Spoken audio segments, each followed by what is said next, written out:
Monsieur le rapporteur général, mes chers collègues, face aux contraintes liées notamment à l'insularité et l'éloignement de l'Hexagone, les entreprises de nos territoires dits d'outre-mer sont soutenues depuis 30 ans par un régime spécifique d'exonération de charges dénommé l'ODEOM. Plus de 50 000 établissements, regroupant plus de 316 000 salariés, composés à 90% de petites entreprises, bénéficient de ces exonérations.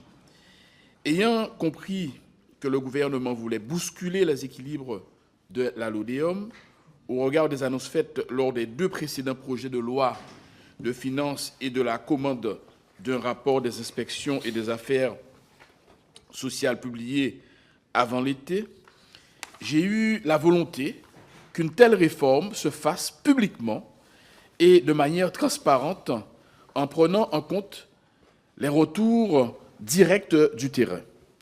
C'est pourquoi j'ai souhaité me faire ma propre idée en contre-expertisant le rapport des inspections, en me rendant successivement en Guadeloupe, à la Martinique, en Guyane et à La Réunion pour rencontrer les différents acteurs concernés dans les territoires. Or, absolument tous les acteurs rencontrés, que ce soit les administrations, les élus, les représentants consulaires et surtout les entreprises, s'opposent à une disparition du dispositif. Celle-ci serait vécue comme une catastrophe, tout particulièrement pour les petites entreprises. En outre, les entreprises rencontrées m'ont fortement sensibilisé sur l'importance que le dispositif concerne les bas salaires ainsi que ceux des cadres. Ces derniers participent en effet à l'attractivité des territoires dits d'outre-mer pour les jeunes diplômés qui en sont originaires. Ma position sur ce sujet est simple. Les outre-mer doivent sortir de l'économie de comptoir héritée du passé colonial et se développer, se moderniser en investissant notamment dans les nouvelles technologies de l'information et de la communication. Mon opposition à une disparition du dispositif ne veut pas dire qu'il ne doit pas être réformé. Ainsi, le manque de lisibilité et la complexité du dispositif sont avérés tant pour les entreprises que pour les administrations chargées du contrôle. En outre, les systèmes d'information sont inadaptés. Enfin, le nombre d'erreurs relevées dans les déclarations faites par les entreprises dans leur éligibilité aux différents barèmes et pour 18,5% des entreprises, le non-respect de leurs obligations légales d'être à jour de leurs obligations sociales pour pouvoir bénéficier de la LODEOM m'apparaissent inacceptables. Je tiens à préciser qu'en parallèle de la réforme, j'ai bien relevé de mes contacts sur place la nécessité de soutenir les petites entreprises confrontées aux délais de paiement des collectivités et centres hospitaliers qui peuvent atteindre 250 jours dans certains territoires. En effet, la situation est la suivante. La LODEOM permet aux petites entreprises de préserver une partie de leur trésorerie dans l'attente du règlement des sommes qui leur sont dues par le secteur public. Dès lors, mes propositions sont les suivantes. Tout d'abord, face à la complexité des différents barèmes, il convient de créer un régime unifié pour les territoires où les développements convergent avec celui de l'Hexagone, c'est-à-dire les Antilles et la Réunion, et adapter celui relatif aux territoires que l'État doit accompagner davantage, à savoir la Guyane et Mayotte. Ensuite, il est nécessaire d'améliorer les systèmes d'information pour limiter les erreurs et indus. Par ailleurs, il est indispensable d'agir contre la fraude en favorisant les entreprises vertueuses par une augmentation et un renforcement des contrôles des caisses de sécurité sociale, source indirecte d'économie. Dans le même sens, pour les 18,5% d'entreprises qui bénéficient de la LODEOM, malgré le non-respect de leurs obligations sociales et sans être dans un plan d'apurement, il faut prévenir une application stricte de la loi avec des remboursements échelonnés sur 3 à 5 ans, en s'inspirant des mesures adoptées lors d'un redressement judiciaire. En outre, ces dispositifs doivent davantage soutenir l'emploi local et contribuer à l'attractivité des Outre-mer pour les jeunes diplômés qui en sont originaires, avec le maintien d'une éligibilité au dispositif pour les salaires des cadres. Il faut ainsi préserver l'appui au secteur des nouvelles technologies dans un barème simplifié pour favoriser les activités d'avenir et ne pas limiter les économies ultramarines à des économies de comptoir. Enfin, il est indispensable d'agir sur les délais de paiement des centres hospitaliers relevant de l'État et accompagner les collectivités en difficulté pour honorer leurs factures, en parallèle d'une réforme de la LODEOM pour ne pas fragiliser davantage les petites entreprises. Chers collègues, en conclusion, j'ai appris cet été que le précédent gouvernement souhaitait raboter de 350 millions d'euros les dispositifs LODEOM, ce qui m'a paru inacceptable pour notre tissu économique et catastrophique pour les petites entreprises en particulier. Cette manière de faire me paraît inacceptable. Le précédent gouvernement faisait le choix simpliste du rabot plutôt que du choix courageux de la réforme d'un dispositif indispensable, mais mal appliqué. Le simple renforcement des contrôles et la fin des nombreuses erreurs indues relevées devraient produire des économies de plusieurs centaines de millions d'euros. Afin de rendre ces dispositifs d'exonération plus efficaces et efficients pour nos territoires, je vous propose, chers collègues, d'approuver mon rapport et ses 13 propositions. J'espère que le futur gouvernement s'en inspirera dans le choix qu'il fera sur le futur de la LODEOM et au-delà sur celui de nos territoires. Merci, Monsieur le Président. C'est moi qui vous remercie, Christian Baptiste, pour la qualité de ce travail. Je trouve que votre rapport présente un contrepoint très intéressant à celui produit récemment par les inspections. Et pour ma part, j'ai 3 questions qui sont aussi un peu des remarques à vous soumettre. Je partage évidemment votre analyse sur les difficultés économiques des Outre-mer. Les comparaisons avec la France hexagonale sont les bienvenues pour rappeler que les Outre-mer sont maintenus dans un système de dépendance économique générateur de pauvreté et d'inégalité. C'est sur la base de ce constat que vous vous prononcez en faveur du maintien du dispositif d'exonération tout en présentant ses limites. Les exonérations ne peuvent absolument pas être considérées comme le seul outil pour répondre aux difficultés des Outre-mer et à la crise de la vie chère. Je considère comme vous qu'il est nécessaire d'aider les entreprises de petite taille, mais ces aides doivent être conditionnées à des critères économiques, sociaux et environnementaux, ce qui n'est pas toujours le cas aujourd'hui.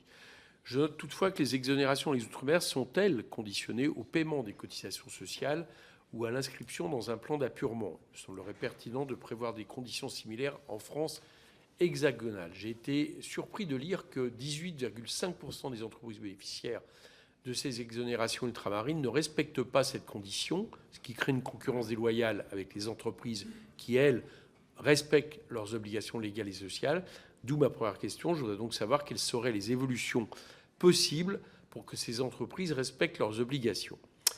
Une deuxième question. Le gouvernement envisage d'homogénéiser les dispositifs d'exonération des Outre-mer en supprimant le régime de compétitivité renforcé en Guyane.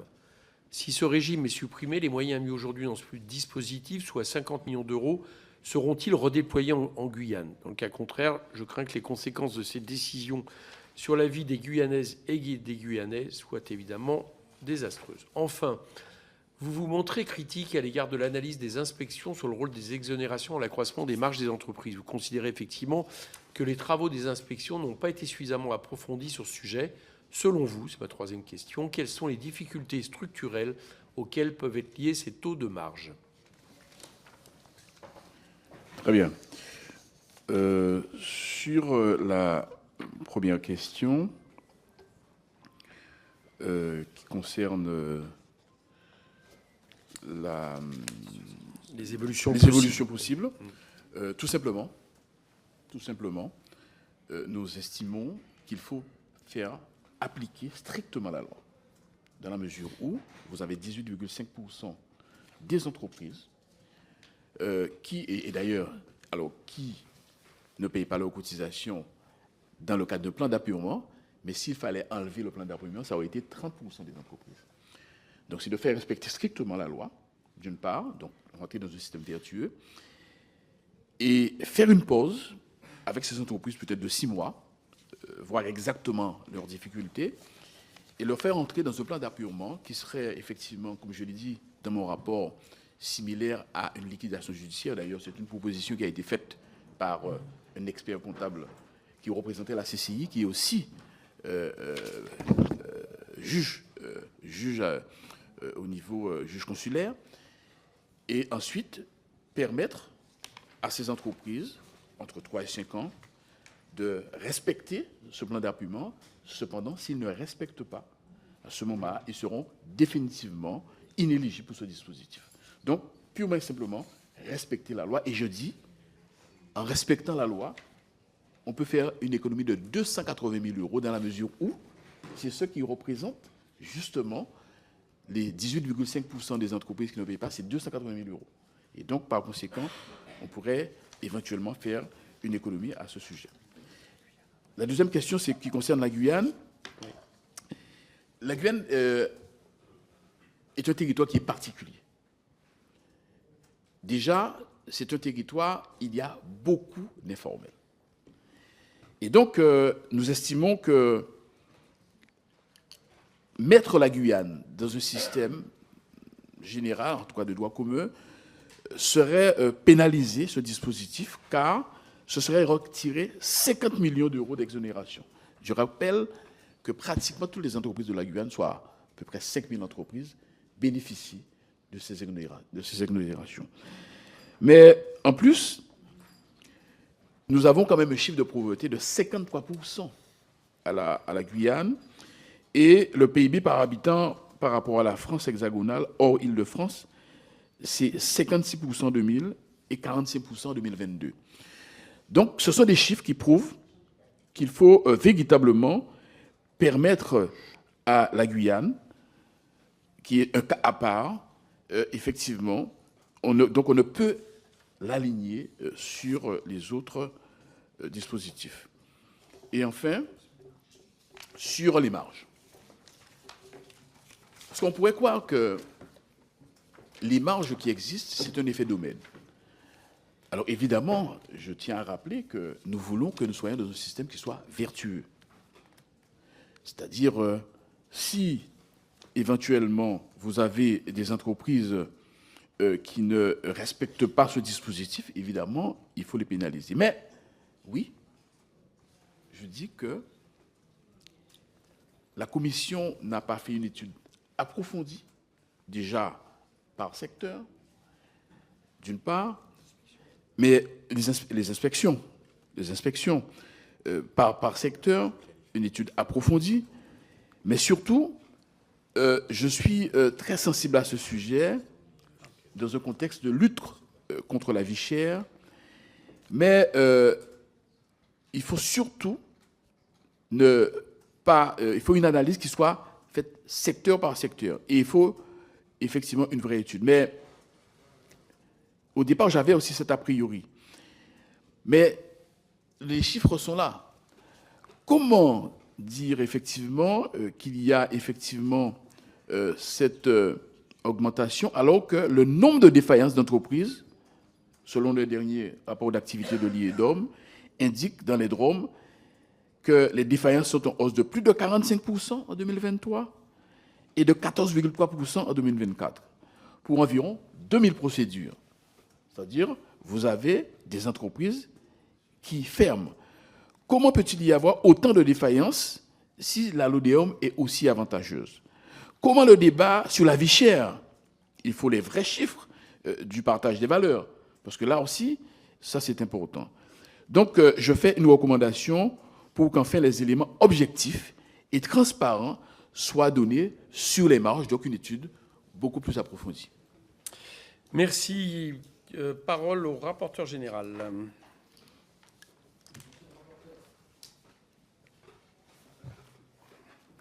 Monsieur le rapporteur spécial, j'ai 3 questions à vous poser. La première, est-ce que vous avez pu chiffrer le coût de vos propositions, notamment la création du régime unifié pour les Antilles et la Réunion et l'adaptation de celui applicable en Guyane et à Mayotte? Première question. Deuxième question, dans votre rapport, vous soulignez l'insuffisance des contrôles de ces dispositifs. Et est-ce que vous avez pu avoir des ordres de grandeur, suite à des échantillonnages ou d'autres techniques, de l'ampleur de la fraude? Et est-ce que ceci relève uniquement d'un renforcement des moyens de contrôle, ou est-ce que certains dispositifs, il faudrait les modifier pour les rendre plus contrôlables?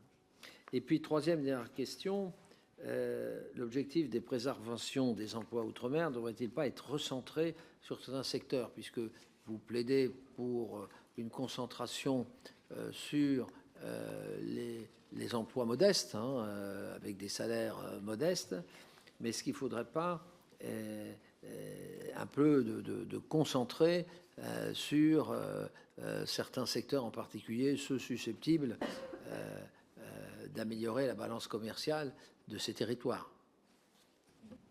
Merci, monsieur le rapporteur général, pour ces questions précises et pertinentes. Mes propositions n'induisent pas de coûts supplémentaires pour les finances publiques. Tout au contraire.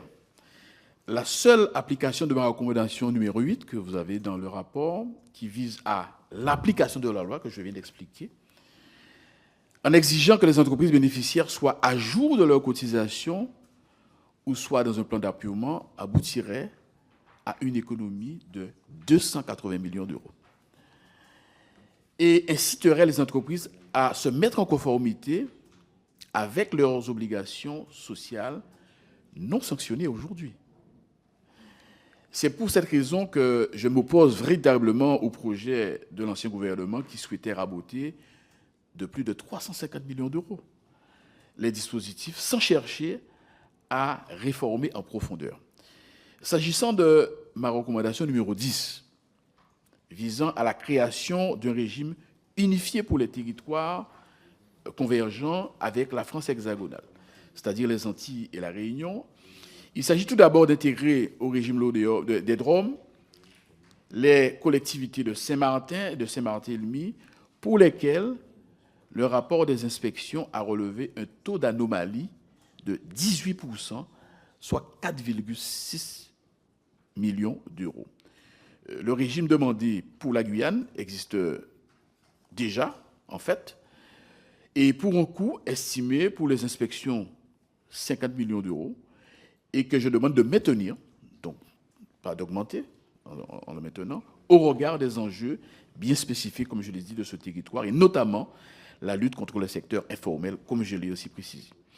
Et pour mémoire, le coût total des exonérations pour la Guyane est plus faible, et le plus faible des DROM historiquement, avec une dépense de 165 millions d'euros en 2023, soit 4 fois moins que la Réunion, par exemple. Voilà. Donc, ce sont des préconisations qui ne suscitent aucune dépense publique supplémentaire. Concernant les fraudes, il y a des indus pour un montant dépassant les 300 millions d'euros, mais aussi beaucoup d'erreurs dues à la complexité du système.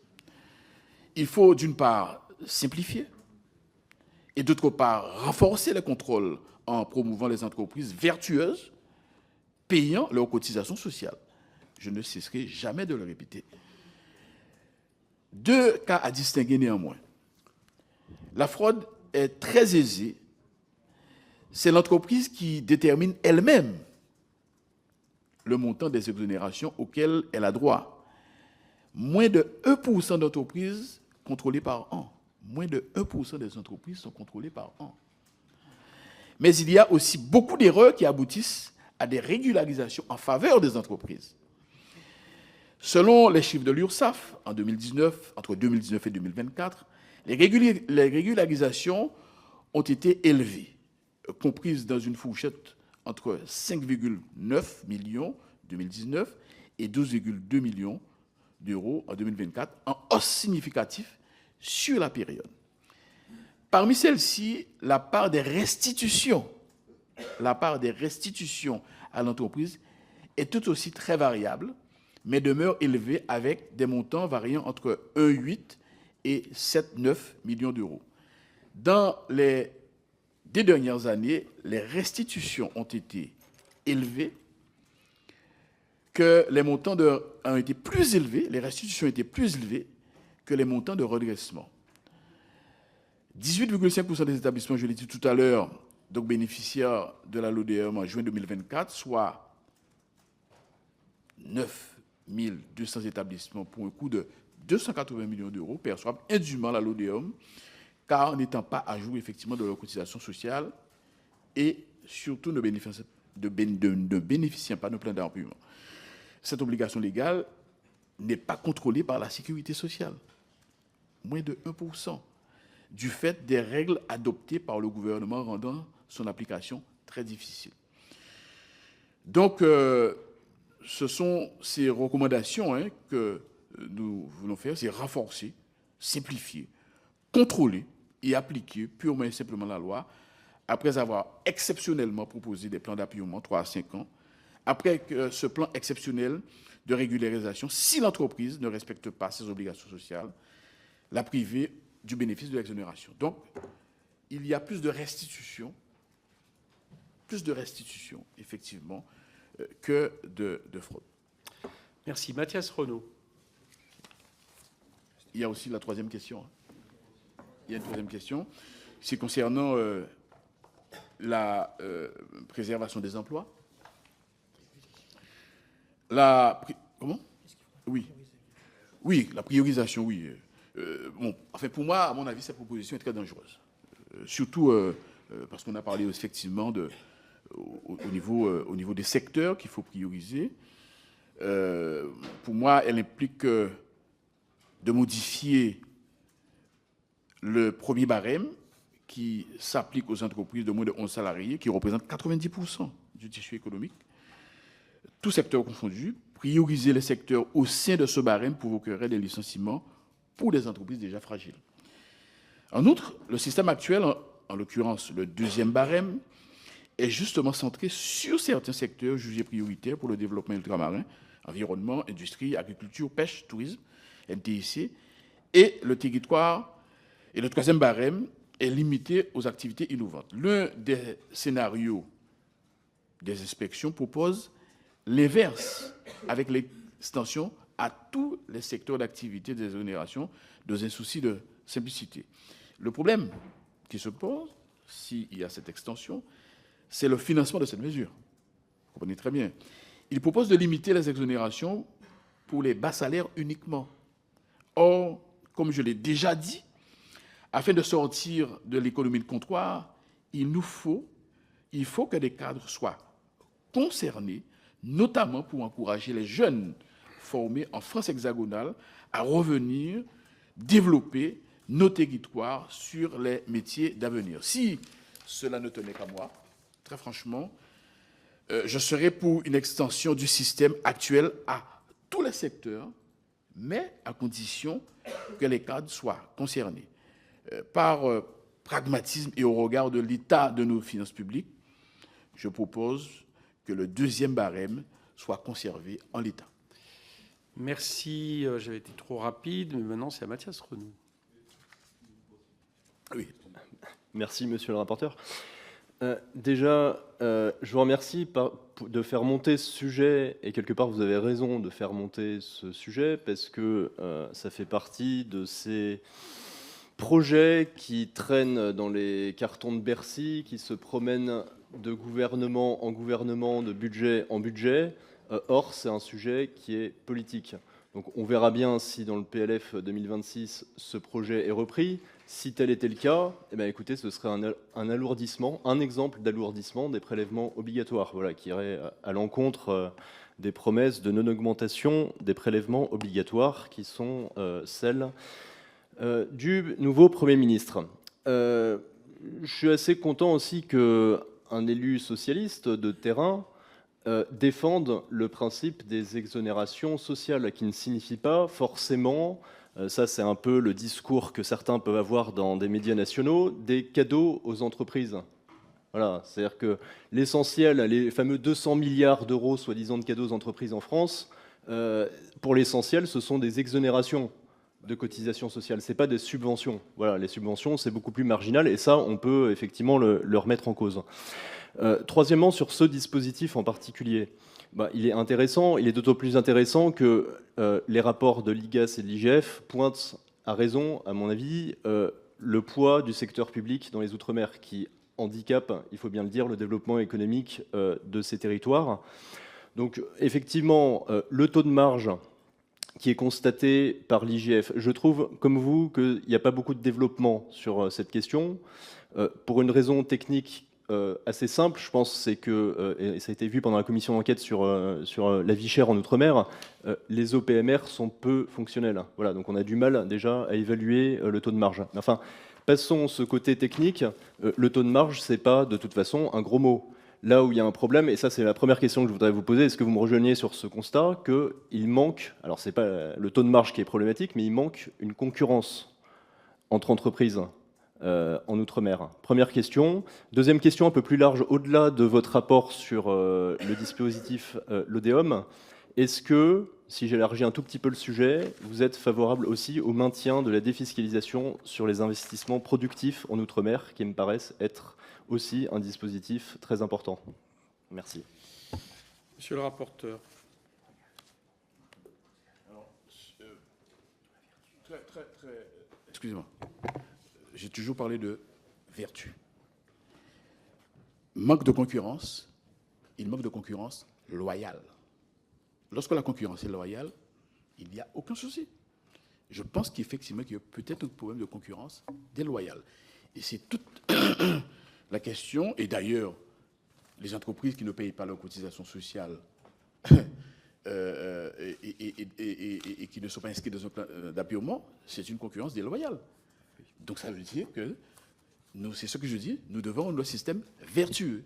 Donc dès lors que c'est loyal et que ça respecte la loi, parce que effectivement la concurrence déloyale, il y a effectivement la loi prévoit des dispositifs contre cette concurrence déloyale. Est-ce qu'elle est véritablement suivie et appliquée? Donc oui, manque de concurrence peut être loyal.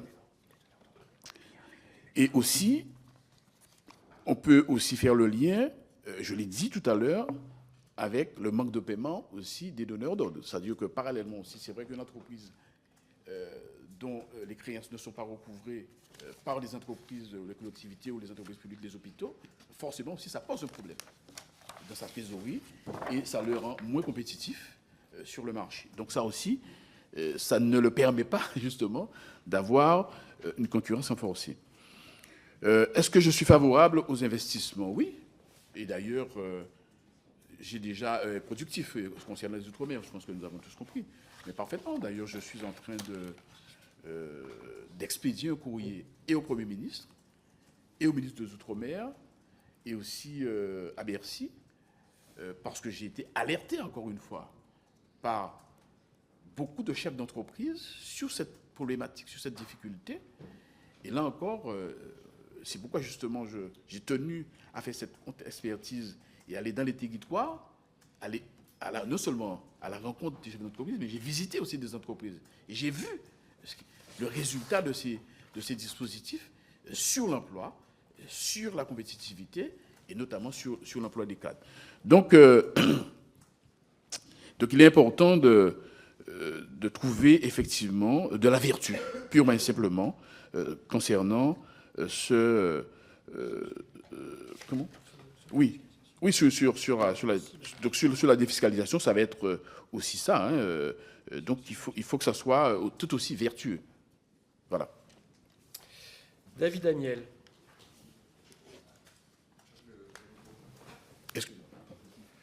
Merci, Monsieur le Président, et merci, Monsieur le rapporteur, pour ce rapport qui est très complet, très précis, et sur un sujet que nous n'abordons pas assez souvent ici. Et donc, je vous remercie de nous avoir donné l'occasion de le faire. Moi, j'avais deux questions à vous poser. La première, j'ai bien compris votre position sur les propositions qui avaient été faites par les inspections de recentrage sur les bas salaires et votre opposition. Ma question était de savoir si vous jugiez souhaitable de revoir tout de même dans un autre sens, le barème des allègements l'EDEUM, ou bien si vous considérez qu'il ne faut pas y toucher du tout, même si c'est à coût constant, ou en tout cas à masse financière constante. Ma deuxième question porte sur la concurrence, parce qu'effectivement, on a du mal à ne pas faire le lien entre l'importance des taux de marge et le problème de la vie chère en Outre-mer.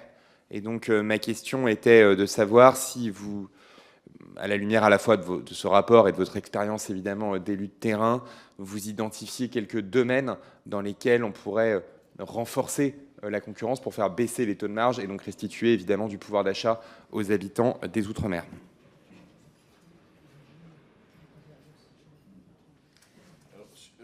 Je vais tout de suite répondre justement sur cette deuxième question. Je voulais préciser que la problématique des taux de marge, évidemment, qui n'a pas été approfondie par les inspections. Donc moi, je répète, ce que je veux, c'est que nous ayons un système qui soit vertueux. Donc si il y a des anomalies dans les taux de marge, il faudrait que ça soit clairement défini, précisé. Mais à la limite, encore faudrait-il voir quelle est la distribution de la valeur de ces taux de marge. Si ce sont des taux de marge qui permettent effectivement d'améliorer l'emploi, notamment l'emploi local, et d'améliorer la compétitivité, et surtout la vie chère. Bon, je pense que l'étude aussi devrait apporter des réponses là-dessus. Concernant le barème dans un allègement, alors, moi je serais plutôt favorable, effectivement, je serais plutôt favorable effectivement que non seulement qu'on reste dans ce dispositif, mais surtout qu'on n'aille pas vers une trappe à bas salaire, comme proposent les inspections, et justement ne pas favoriser l'emploi des cadres, ou en tout cas les salaires des cadres, parce que moi j'ai visité une entreprise digitale, c'est une holding, avec 3 entreprises sur 3 sites différents. Ils sont venus au siège et ils m'ont présenté pour chaque entreprise des jeunes qui étaient dans l'Hexagone et qui sont venus travailler en Guadeloupe. Et évidemment, ce sont des jeunes qui ont Bac+5. C'est dans le digital. Donc, c'est la LODM qui permet, qui a permis d'embaucher ces jeunes. Donc, et ce sont des jeunes Guadeloupéens qui sont venus, parce que ça, il faut bien le signaler. Nous savons tous qu'il n'y a pas juridiquement et encore moins constitutionnellement un statut de l'emploi local. Ça n'existe pas.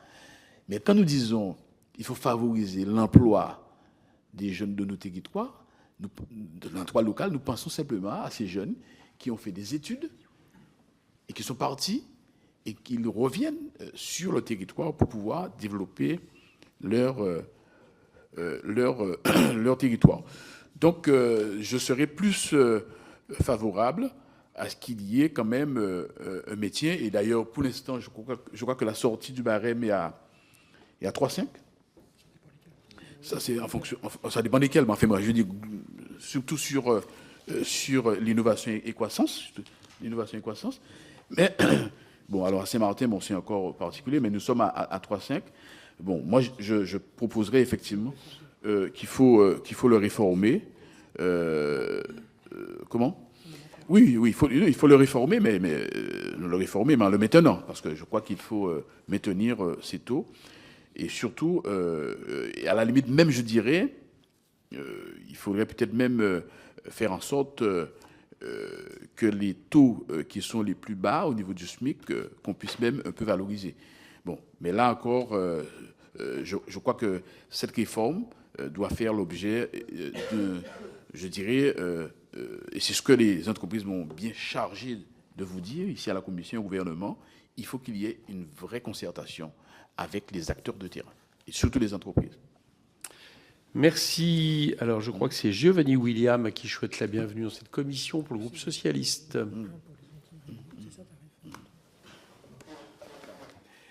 Merci, Monsieur le Président. Monsieur le rapporteur spécial, mes chers collègues, le dispositif LODEOM est attaqué depuis 2 ans de manière consécutive et pourtant c'est un soutien essentiel, notamment pour les petites entreprises dans des territoires qui sont structurellement fragiles, comme l'a dit Monsieur le rapporteur. Chaque année, il mobilise moins de 1% des 211 milliards d'aides de subventions aux entreprises recensées par la commission d'enquête du Sénat. Plus de 50 000 entreprises regroupant plus de 316 000 salariés en bénéficient directement dans les territoires ultramarins. Et donc, il faut donner le ton, à mon sens, et on ne peut pas mettre en place une politique de développement, laisser s'instaurer le règne de la vie chère, laisser empoisonner une population au chlordécone, puis dire à ces mêmes populations circuler, il n'y a rien à voir, on va faire un coup de rabot de plus de 300 millions d'euros. Nous ne sommes pas non plus naïfs sur les failles du dispositif LODEOM tel qu'il existe aujourd'hui, et nous indiquons qu'il en manque des jalons. Et aussi, et avant toute réforme, il faut, comme l'a dit Monsieur le rapporteur, un diagnostic technique approfondi de l'impact du dispositif LODEOM par secteur d'activité, parce que je rappelle que ce rapport IGF s'est fait par territoire. Il faut la mesure de la réalité des marges par l'intermédiaire des liasses sociales des entreprises, afin de distinguer celles qui font des bénéfices et celles qui sont non bénéficiaires.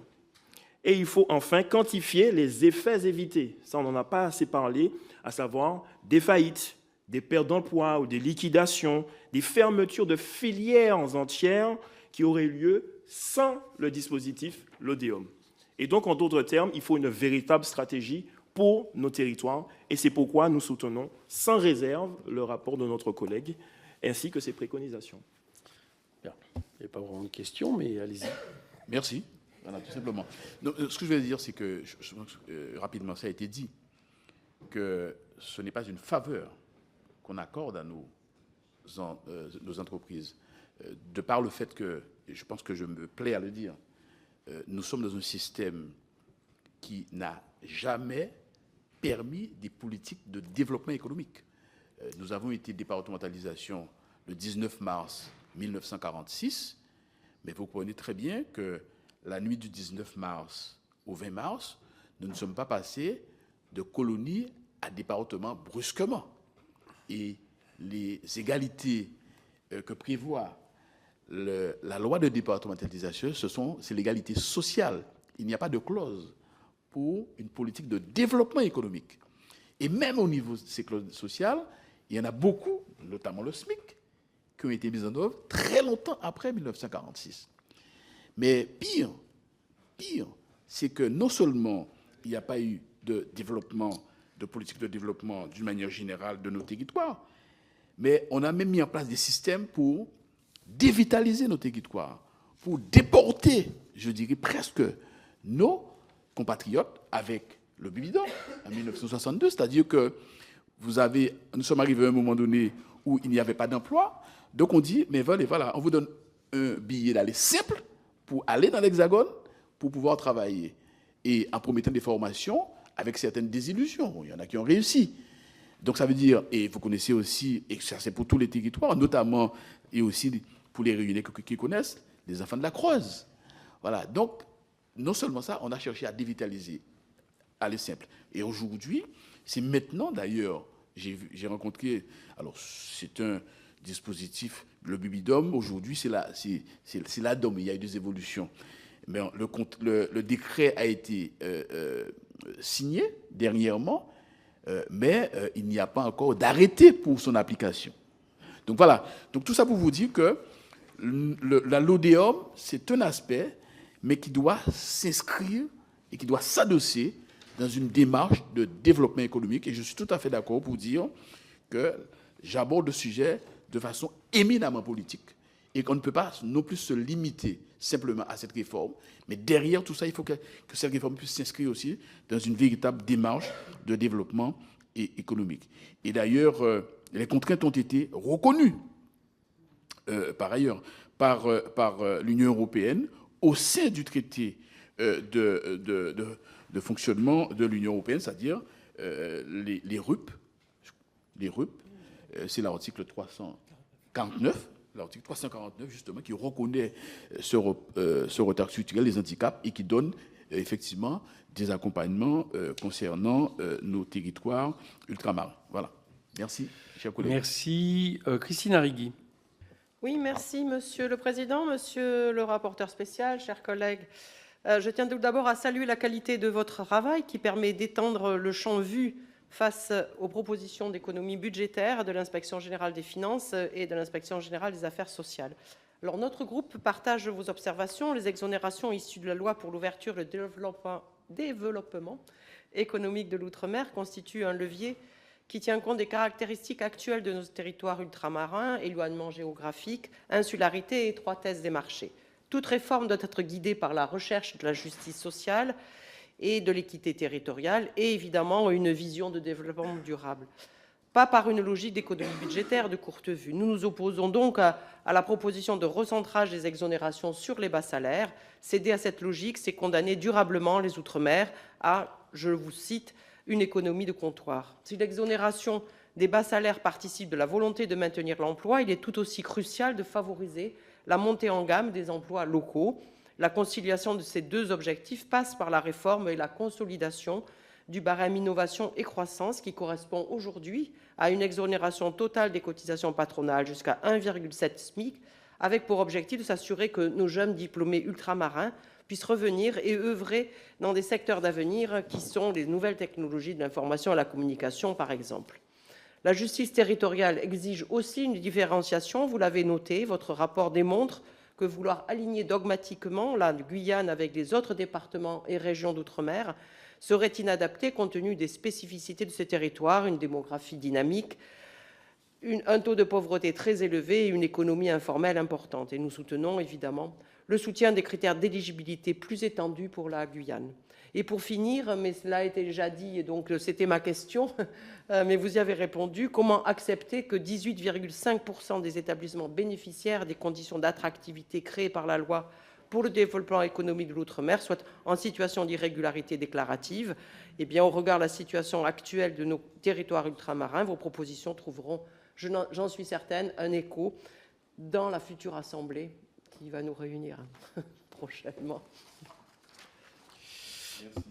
Je vais juste préciser ce qui est inacceptable concernant ces 18,5% d'entreprises qui ne payent pas leurs cotisations, c'est que le gouvernement a lui-même mis en place des règles qui sont inapplicables.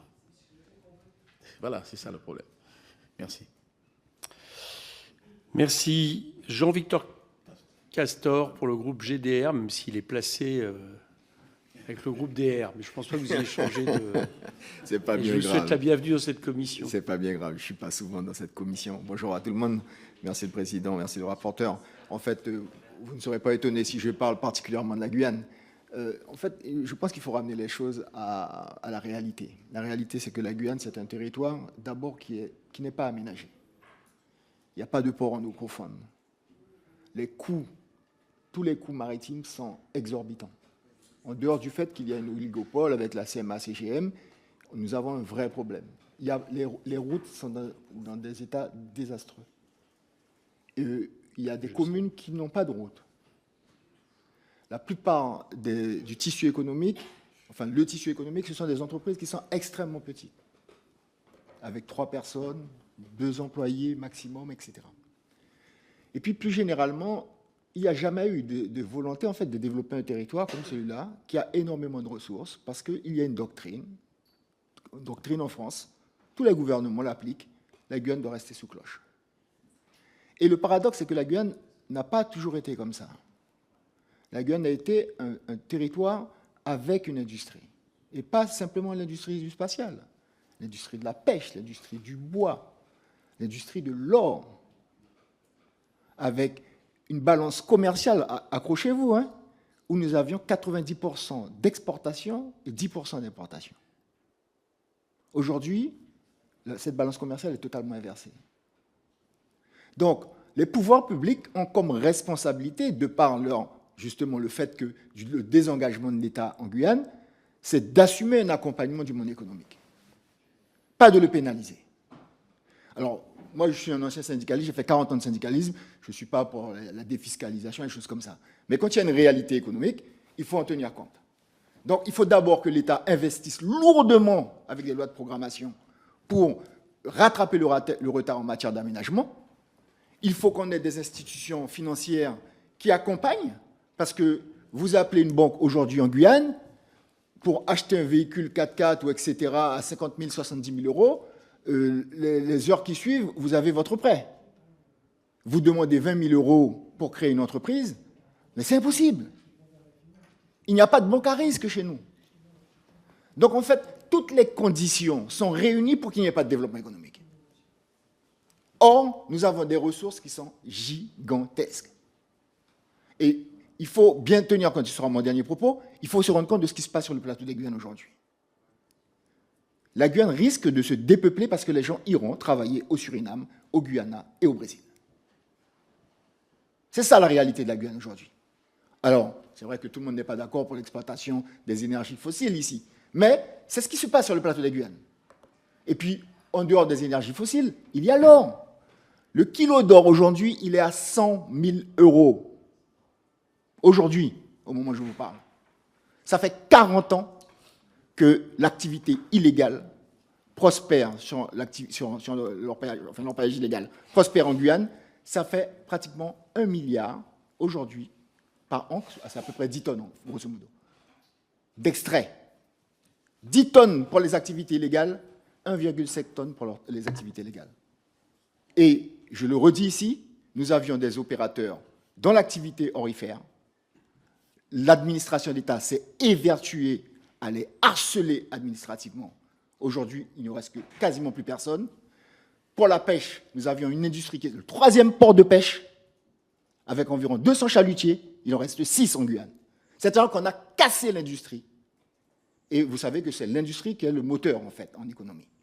Donc voilà. Donc pour moi, très clairement, merci, chers collègues. Là, je défends bien sûr l'ensemble des territoires dits d'outre-mer, mais il y a vraiment une singularité en Guyane. C'est juste pas possible et les efforts doivent être beaucoup plus importants pour accompagner le monde économique. Merci, monsieur le rapporteur. Je voudrais juste... évidemment, je ne vais pas revenir sur tout ce que tu as dit, ce qui est tout à fait vrai. Mais ce qui m'a marqué en Guyane, c'est que j'ai visité une entreprise dans l'innovation.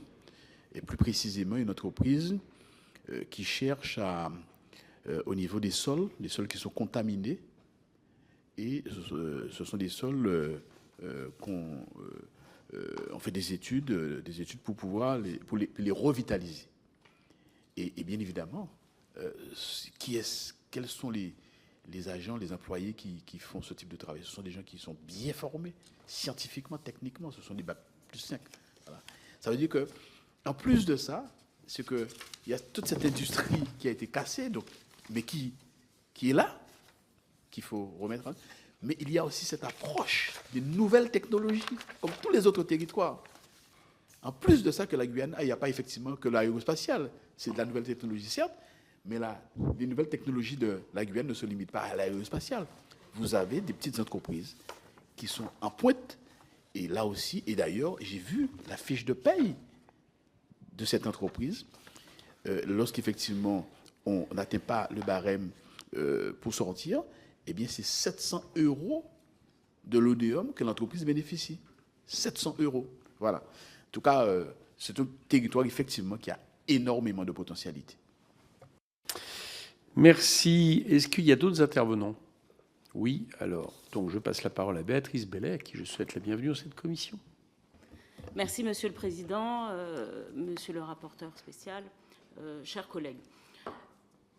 Pour évidemment des personnes de gauche qui ont parlé jusqu'alors et pour le rapporteur qui appartient au groupe socialiste apparenté, il n'est pas aisé toujours de défendre des mesures d'exonération aux entreprises, tant on sait également qu'un regard singulier doit être porté sur un certain nombre d'entre elles, dont on sait, oui, qu'elles dégagent des marges importantes qui contribuent très largement aux difficultés et au manque de dignité de vie de nos compatriotes dans le cadre de la vie chère. Pour autant, ce dont il est question avec la LODEOM, lorsqu'elle est dûment appliquée, et Monsieur le rapporteur spécial a bien voulu le dire, lorsqu'elle est dûment appliquée, il s'agit d'un filet de sécurité pour ces entreprises, et c'est peut-être bien là le problème. La difficulté que nous avons aujourd'hui, c'est à obtenir des gouvernements successifs, et ce depuis des décennies, la mise en place de dispositifs qui participent d'un développement endogène, d'un développement économique durable, égalitaire, au sens aussi de la parité homme-femme, qui génère des meilleurs salaires, des meilleurs revenus. Et naturellement, une fois que j'ai dit ça, il paraît inconcevable que ce petit filet de sécurité puisse être retiré à un tissu économique constitué, ne serait-ce que pour la Martinique, à 95% de TPE et de PME, qui peinent déjà à survivre. Ce qui est, et Monsieur le rapporteur spécial, ce sera une de mes questions, le rapport IGF-IGAS, évidemment, va à dessein dans l'objectif de faire des économies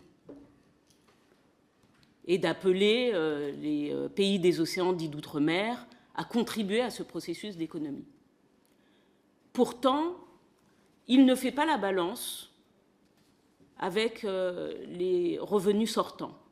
Et quand nos populations ont une consommation de près de 80% de produits importés, essentiellement de l'Hexagone, il serait bon de mesurer le taux de croissance que ces territoires génèrent. Il serait bon de mesurer ces flux financiers. Il serait bon de mesurer également les bénéfices que l'État reçoit par la hausse des prix, et ce, grâce à la TVA. Plus de 300 millions d'euros de plus en 3 ans de TVA sur le seul petit territoire de la Martinique. Mais on veut faire croire à ces pays des océans, alors qu'ils ne constituent que 1% des fameux 211 millions qui ont été dévoilés par le sénateur Gay, que nous devrions, à due proportion, contribuer dans ce système d'exonération à des économies. Alors, d'ores et déjà, pour avoir été sur le terrain, encore dernièrement, avant-hier, avoir participé à l'Assemblée générale de l'association pour la promotion, l'association martiniquaise pour la promotion de l'industrie, mon engagement, et je pense que l'engagement du groupe est clair, du groupe socialiste est clair, c'est non. C'est une ligne rouge si on vient toucher aux aides et aux contributions ou exonérations portées pour l'économie de l'outre-mer. Il n'en demeure pas moins que nous ne sollicitons pas un statu quo. Il y a des défaillances perfectibles dans ces dispositifs qui peuvent être comblées par de la conditionnalité, notamment sociale, outre les charges, mais sur l'évolution des salaires, pour que ça ne devienne pas des trappes à bas salaire. Et pour ce qui est des salaires à 2,4 fois le SMIC, en tout cas jusqu'à 2,4 fois le SMIC, la conditionnalité pourrait être aussi celle d'offrir des capacités de retour à nos jeunes diplômés qui également peinent à revenir parce que les salaires qui leur sont proposés au regard de leur diplôme, de leur formation et parfois de leur expérience, ne peuvent pas être portés au niveau de la France hexagonale sur les petites industries qui sont les nôtres. Donc, monsieur le rapporteur spécial, ma question est, peut-on envisager ce dialogue? Pensez-vous qu'il soit possible d'envisager un dialogue avec l'État et les futurs gouvernements autour de l'amélioration de la conditionnalité, en dehors des préconisations qui ont été les vôtres, et notamment celle d'un meilleur contrôle et de moyens de contrôle de la CGSS, singulièrement, parce qu'il ne s'agit pas parce qu'il y a eu des mauvais ou des gens qui se sont trompés, de punir tout le monde? Peut-on également garantir l'égalité professionnelle, conditionnaliser, enfin mettre en fait des conditions pour l'égalité professionnelle femmes-hommes, singulièrement dans le domaine de l'industrie? Et pensez-vous qu'il soit possible que nous puissions transformer ce dispositif comme un dispositif incitatif, créant des fortes opportunités pour nos jeunes diplômés demain? Voilà. Merci. Votre réponse sera la conclusion, chers collègues. Il faut éteindre votre micro. Alors évidemment, nous ne souhaitons pas que nos territoires soient des territoires des villages de vacances. Nous voulons que nos territoires puissent donner toutes leurs valeurs, toutes leurs potentialités. Et surtout, nous voulons que nos territoires, et c'est pour cela que je me suis rendu dans chaque département pour bien me rendre compte avec les acteurs que nous avons rencontrés pour bien montrer les potentialités de nos territoires. Et au-delà de la réforme, oui, effectivement, le rapporteur spécial et avec l'ensemble des collègues ultramarins, nous voulons qu'il y ait plus qu'un dialogue, plus qu'une négociation, plus que des deals à chaque budget. Sur des petits points, on fait des deals, chacun cherche à... Nous, ce n'est pas ce que nous voulons. Nous voulons qu'il y ait un véritable travail pour préparer le budget en amont. Et pour moi, ça passe, je dis ça, c'est plus qu'une négociation. Ça passe par des séances de travail et qui tiennent compte de la globalité de la réalité de nos territoires. Parce que vous comprenez très bien que j'étais dans un... Hier, toi aussi, sur des habitations à loyer modéré. Évidemment, déjà, budgétairement, il y a un problème de coût budgétaire au niveau de la LBU, sur le logement. Mais j'entendais bien aussi on disait que, mais un logement, évidemment, il faut qu'il soit aujourd'hui adapté à notre réalité environnementale, au changement climatique, qu'il soit adapté à la sobriété énergétique. Donc tout ça, c'est de faire en sorte, oui, à tous les risques naturels, et nous en avons. Donc il faut que le logement lui-même soit adapté à tout cela. Mais un logement qui serait adapté à tout cela, mais qui serait isolé, il n'y a pas de transport, il n'y a pas d'eau. Et c'est l'UNESCO qui le dit, c'est que le bonheur d'un résident, c'est d'être dans un logement qui soit dans un environnement et qu'il y ait des services publics, l'accès aux services publics d'une manière générale.